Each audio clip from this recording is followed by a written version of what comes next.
the cowboy spotted a woman and baby. In a collapsed cabin, he dug them out with his bare hands. The land was quiet that morning, the kind of stillness that only comes after a night of snow and wind. The trees stood like frozen men, their limbs heavy with frost, unmoving. A thin white veil clung to the ground, softening the hard lines of the valley and coating everything in a hushed calm. Far in the distance, a crow called once, then went silent. The sun had not yet risen above the ridge, but the cold light of dawn gave shape to the land. Empty fields, a broken fence, and the hint of a trail that had not seen tracks in weeks. Isaac rode slow. He was not a man who rushed anything anymore. His horse, Dusty, breathed in long clouds, hooves crunching gently over ice. The old cowboy wore a tattered coat and gloves with worn fingers, the skin beneath them cracked from years of dry winters and work that never ended. He wasn't heading anywhere in particular, just riding to stay warm, riding to stay sane. There were days when silence was a blessing. Other days, it howled louder than any storm. As he crested a hill, his eyes caught a strange break in the landscape. A cabin, or what was left of one, sat hunched at the edge of a shallow ravine. Its roof had collapsed inward, snow covering the wreck like a burial shroud. The chimney leaned sideways, bricks fallen. It looked abandoned, forgotten. But something held Isaac's gaze. A flicker, a shadow. Maybe it was instinct, the kind you don't question after 50 winters on the land. He dismounted without speaking, tying Dusty to a low branch. The snow came up to his shins as he approached. The air was sharp in his lungs, but he moved with quiet urgency. Broken beams jutted from the wreck like bones. As he stepped closer, he saw the torn edge of a blue quilt half buried in the snow, moving ever so slightly. Not with the wind, it was trembling. Isaac dropped to his knees. He brushed the snow aside with his hands, fingers stiff with cold. Beneath the quilt was a small hand, limp but alive. His breath caught. He dug faster. Wood splinters tore at his gloves. He ignored the blood. With a strength that came from nowhere, he pulled away plank after plank, until the quilt gave way to a face. A woman, eyes closed, lips blue, a baby clutched tight against her chest. He whispered nothing. There was no time. He kept digging. The woman did not speak. Her eyes fluttered, but never opened fully. She held the child like something sacred. Her fingers locked tight despite the cold that had turned them pale and stiff. The baby was breathing, shallow and warm, hidden beneath the layers of cloth that smelled faintly of ash and milk. Isaac knelt beside them in the snow, his breath shallow.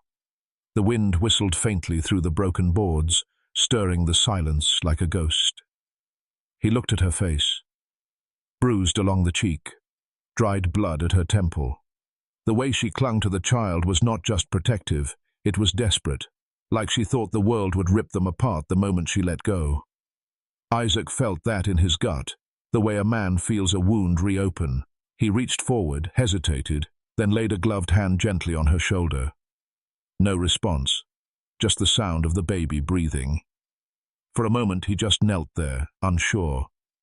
This wasn't the first time he'd found someone broken. Years ago, after the war, he'd stumbled across a child curled behind a barn wall. Parents gone, eyes like stone. He had walked past that boy. Told himself it wasn't his problem. That night he drank until he couldn't remember which way was home. The next morning he went back. But the boy was gone, frozen stiff. That memory never left him. It never would. Isaac looked down at the woman again. He didn't know who she was, didn't know what trouble she might bring. But something about her face, not just the bruises, but the strength behind them, pulled at something buried deep inside him. Maybe it was the way her arms curved around the baby, like armor. Maybe it was how she hadn't cried, not once. He looked up at the sky, pale now, the sun trying to rise behind thin clouds. He thought of the distance back to his cabin, 2 miles at most through snow and silence. Could she even make it? Could the baby? He told himself he had no wagon, no help, that they might not survive the trip. But the truth was simpler. He was afraid of caring, of what might happen if he let them in. The woman coughed, a soft rasp that barely broke the air. Her eyelids fluttered. She murmured something, a name maybe, or a prayer. Then she went still again, like a bird too tired to fly. Isaac closed his eyes for a moment. When he opened them, they were steady. He slid his arms beneath her, and the child, lifting them slowly. Her head rested against his chest. The baby let out a soft cry, weak but alive. He rose to his feet, boots crunching the snow, and turned back toward the hill. "I got you," he whispered, voice rough as gravel. And with that, he started walking. The snow had thickened by the time Isaac reached his cabin. His breath came hard and heavy, but he didn't stop. The woman weighed almost nothing in his arms, yet he felt the weight of her story pressing down like the storm above. He pushed open the cabin door with his shoulder, letting the warmth and scent of burning wood spill out. It wasn't much. A fire, a cot, a pot of boiled beans still on the stove. But it was safe. And right now, safe felt like a miracle. He laid the woman and child gently on the bed and pulled a heavy wool blanket over them. The baby stirred, small hands curling toward warmth. The woman didn't move, not even when he touched her face with a damp cloth. There was no name, no explanation, just the bruises and silence and the trembling breath of someone who had run too far, too long. Isaac poured water, stirred the fire, and sat beside her. He watched the snow pile up outside the window and waited. She woke that night, not fully, but enough to whisper a name. Colt. Her voice was raw. Isaac leaned closer. She flinched when she saw him. Her hand went protectively to the baby's back, eyes wide, wild. "You're safe," Isaac said softly. "No one's coming."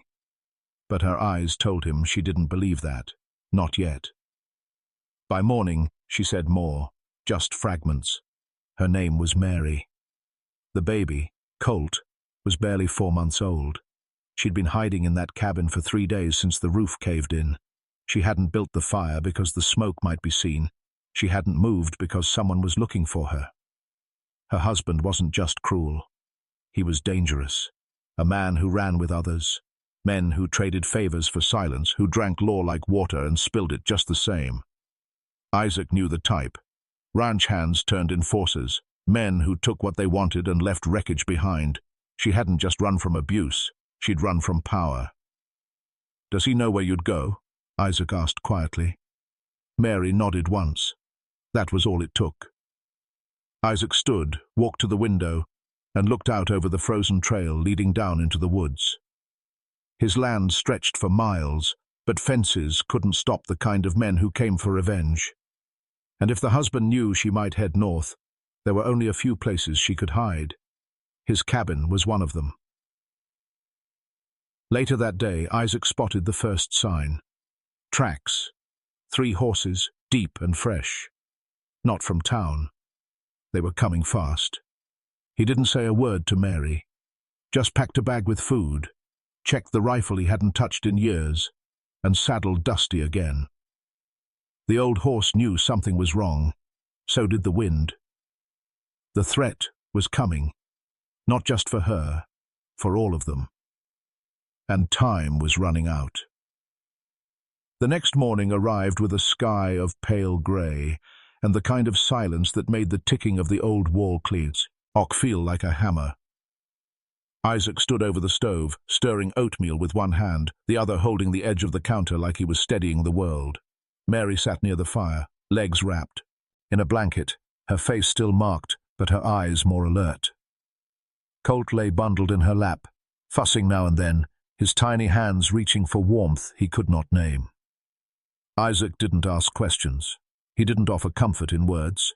He simply handed her a bowl, waited while she took slow, cautious bites, then placed another log on the fire. She didn't thank him. She didn't need to. The way her shoulders lowered just enough, the way her eyes softened when Colt slept, that was thanks enough. Later, while the baby slept, She tried to wash the dried blood from her neck. Her hands trembled. Isaac handed her a cloth without a word. Then he stepped outside, not to leave her, just to give her space. That afternoon, he led her behind the cabin to the small shed where he kept a single rifle and a few tools. He opened the door, pulled the cloth from the old Winchester, and laid it on the table. "You ever use one?" he asked, voice quiet. She looked at it for a long time before nodding once. "Not well," she said. He didn't reply, just showed her how to load it, how to hold it, how to breathe. She fired once, missed, adjusted, fired again. The tin can fell. He smiled, barely, then moved to gather more. In the quiet that followed, they shared things without saying them. Scars. His along the ribs from a bar fight that had nearly killed him. Hers, newer, a welt on her back, a burn on her arm. When he saw it, she turned slightly, as if ashamed. But he didn't flinch. He just dipped a cloth in cool water and pressed it gently against her skin. "I stayed too long," she whispered, eyes down. "I did too," he replied, voice lower than the wind. As the fire cracked that night, Mary held Colt close, and Isaac sat across from her, whittling the edge of a branch into a smooth shape. It wasn't a perfect night, but it was quiet. And no one was shouting. No one was bleeding. For the first time in a long, well, that felt like peace. She fell asleep in the rocking chair, Colt on her chest, and Isaac watched them from his cot, blanket to his chin. He didn't sleep much that night, not because of fear, but because he didn't want the moment to end. He had built this cabin to be a place no one would ever come, but now someone had, and somehow it no longer felt like a hiding place. It felt like the beginning of something. The first sound came just before dusk, hooves, slow, deliberate, the kind that weren't meant to travel, but to send a message. Isaac stood on the porch, rifle resting in his hand, boots planted firm. He didn't move, didn't blink. The wind had stopped. The trees stood still. Mary sat inside, frozen in the rocking chair, Colt in her arms. She didn't need to look. She knew who it was. 3 men rode into view, 1 in front, 2 behind, coats flapping in the breeze, rifles slung casually over their shoulders like props. The man in front wore a black hat, slick with oil and arrogance. His face was too smooth for a man who worked the land. His eyes were the color of ash. "You Isaac Clay?" he called, stopping a few paces short of the porch. Isaac didn't answer. He kept his eyes steady, his hands still. The man smiled, showing teeth too clean for this side of the valley. "We're just looking for someone. No need for trouble." Isaac glanced toward the cabin window. A curtain had shifted.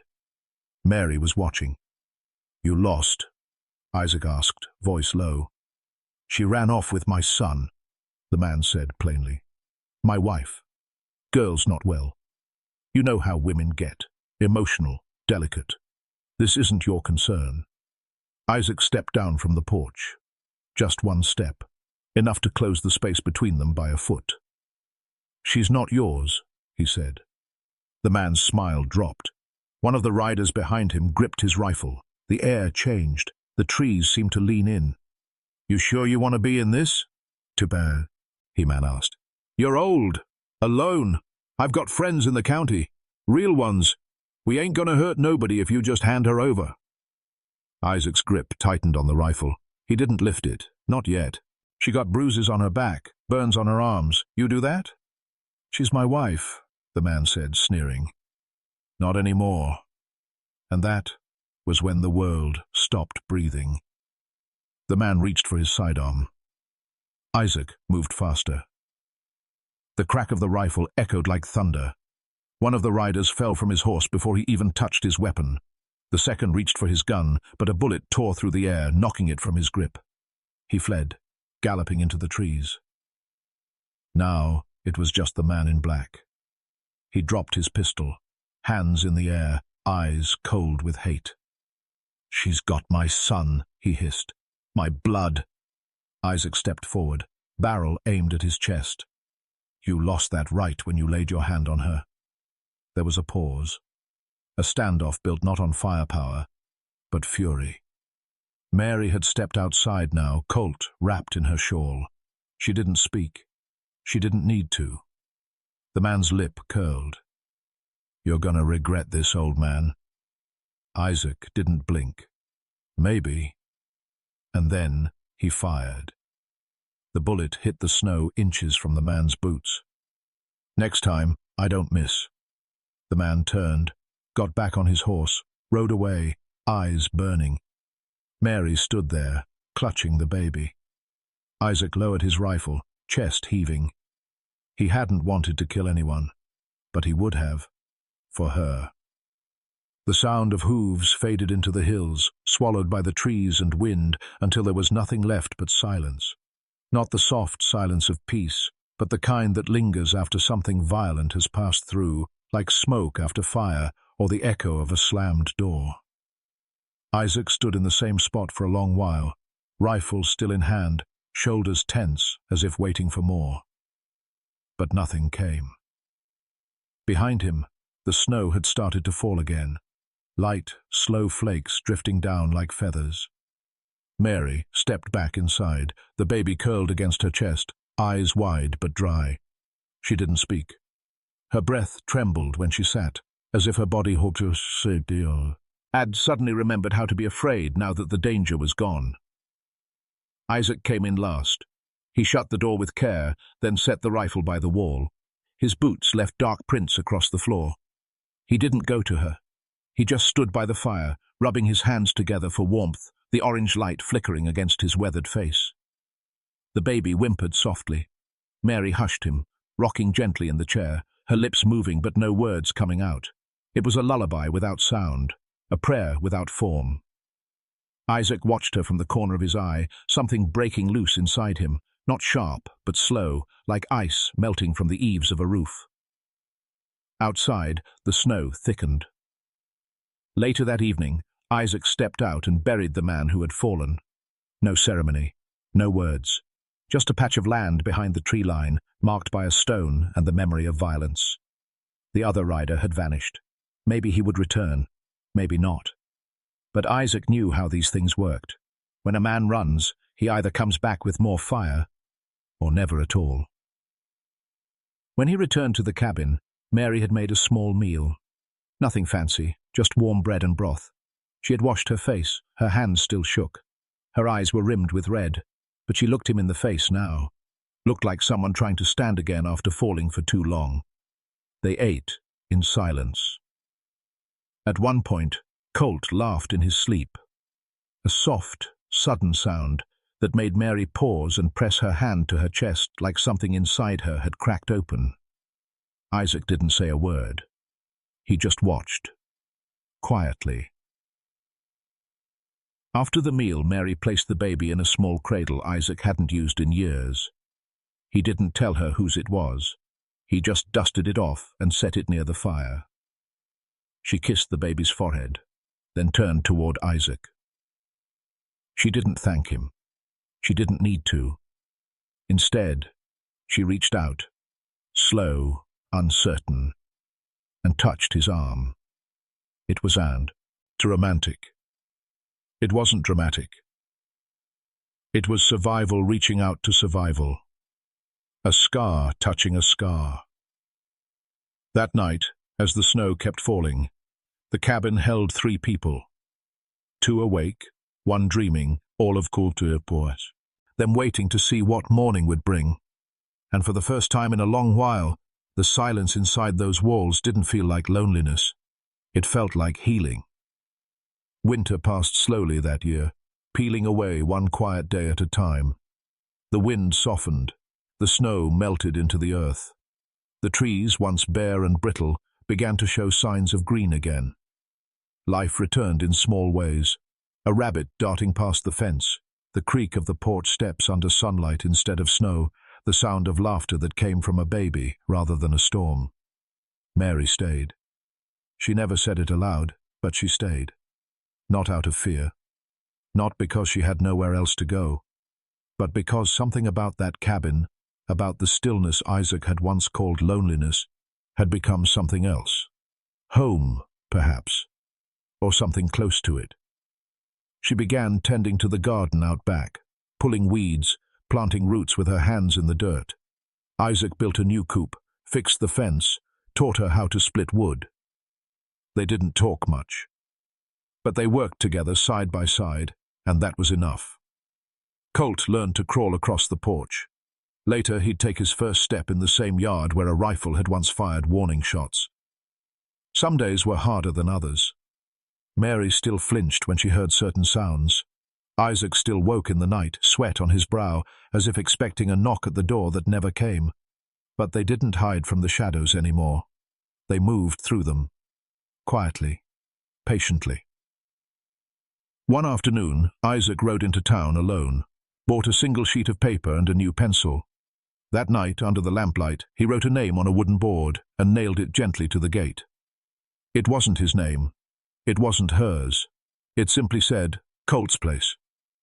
Because it wasn't just a cabin anymore. It was a beginning.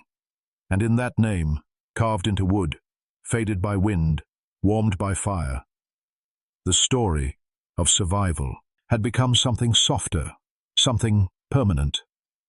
Years from now, folks would pass that cabin and see the child running in the field, hear the clink of dishes from the window, smell bread baking in the oven. They wouldn't know the story, not fully. They wouldn't see the scars. But Isaac and Mary would.